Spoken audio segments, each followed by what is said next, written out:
My name is Bill Chain. I work for the Chesapeake Bay Foundation here in Pennsylvania. Thanks for clicking on this link.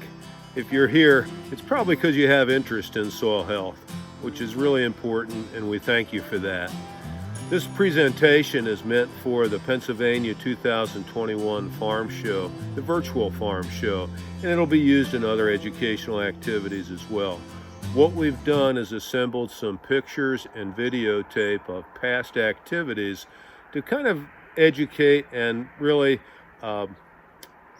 present the importance of soil health, not only to the farm, but also to conservation and local stream and water quality. So as you watch what happens to soils when the rain hits it on the rainfall simulator. It's really interesting to see this. What you're going to see are 5 different soils that have been managed differently over the years. Most have been consistently no-tilled. Others haven't. Others have actually been tilled. When the water hits them, you're going to see the soils react in different ways. The very best managed soils, those with cover crop and have been no-tilled for a number of years, are going to just drink that water right in. Soils that have been plowed or have had a lot of tillage, it's going to be a different story. You're going to see the water run off, and when the water runs off, it's also going to carry some precious topsoil. And that's the story, essentially. So if you're a farmer and you've been practicing no-till and you've been doing some cover crops along with that, and some farmers have been doing that for 30 years, we thank you immensely. You're doing better for yourself, keeping precious topsoil on the farm, and you're also, very importantly, keeping that soil out of the local streams, making the streams better, more healthy, so that those fellows can, men and women, can catch that brook trout. The Chesapeake Bay Foundation had our rainfall simulator at the Pennsylvania Farm Show last year. The rainfall simulator does an excellent job showing how soils react whenever rainfall hits. Up next is that 2020 demonstration.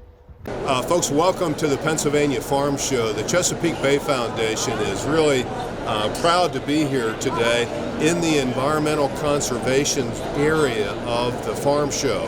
What I have behind me is our rainfall simulator, and what we are doing is looking at 5 separate soils and watching the rain as we simulate rain. We're going to simulate about an inch of rain here in a few minutes.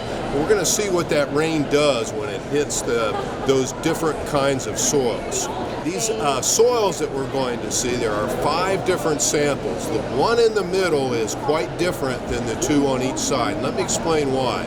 The one in the middle has been tilled, in other words, moldboard, plowed, and disked, and has a history of that year after year. So you can see that that's bare ground, and that is soil that's been tilled. Now the 2 on each side of it are no-till, and they've been in no-till for at least 15 years. One of those samples, 30 years in pasture. So they're quite different. They've been managed differently.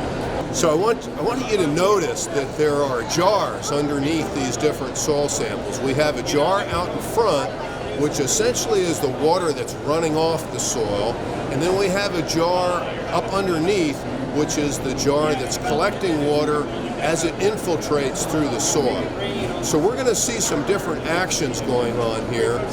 When this is running, I think what you're going to see on that bare soil that's been tilled is a lot of soil running off and filling that front jar with some very dark soil-colored water.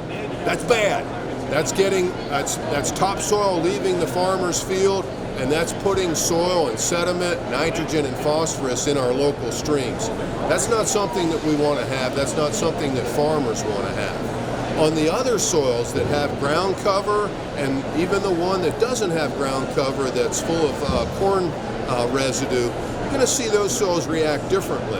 I think you're going to see more soil come through those, being infiltrated, less running off, and under those soils with a lot of green cover, you're going to see the water that's infiltrating and going through there is going to be crystal clear. And that's something that is a win-win for both our habitat, our wild habitat, our streams, where our precious trout live, and of course for farmers, where they need that water to supply water to the crop and into that root zone. Thanks to the farmers all across Pennsylvania that are adopting practices to improve soil health, to reduce soil erosion, stormwater runoff, and nutrient and pesticide loss to local streams. These farmers are adopting conservation practices that reduce tillage intensity, responsibly incorporate manure, establish cover crops, and manage livestock on pastures with healthy forages throughout the year. No-till cultivation maintains residue cover and improves soil structure. Cover crops protect bare ground during the winter to reduce nutrient leaching, increase soil organic matter, improve soil structure, reduce erosion, and decrease pest damage. Managed grazing keeps healthy vegetative cover on the soil at all times, with livestock grazing only a portion of a forage plant at a time, and then leaving it to rest and regenerate both the vegetative cover on top and the root material. Healthy soil depends on vegetative cover and living roots throughout the year, high plant diversity, and minimal soil disturbance. Deep root systems and earthworms create channels to transport water and nutrients throughout the soil, storing for periods of drought. Organic nitrogen is maintained in the soil to decrease fertilizer usage and costs, and in turn, decrease loading to the waterways. Soil health also promotes strong natural communities of microbes, fungi, and insects that break down vegetative material, producing sticky substances that hold soil structure together to reduce erosion and support the weight of grazing animals and equipment without compaction. We especially appreciate the efforts by farmers and organizations working in Clinton, Center, and Lycoming counties under the USDA Regional Conservation Partnership Program. We've learned a lot from them and encourage other farms to visit their local Natural Resources Conservation Service for financial and technical help tailored to the farm to improve soil health management practices. The Chesapeake Bay Foundation is also a proud partner of the Pennsylvania Soil Health Coalition. We encourage you to check out their website to see about upcoming educational events and other resources, and to connect with regional farmer-to-farmer hubs to share information. Pennsylvania farms often need financial help and technical advice to establish practices to strengthen soil health. In addition to the resources already available, we hope that Pennsylvania will find new and innovative solutions to fund on-farm conservation projects. Special thank you to the PA No-Till Alliance, and thank you for spending some time learning about soil health.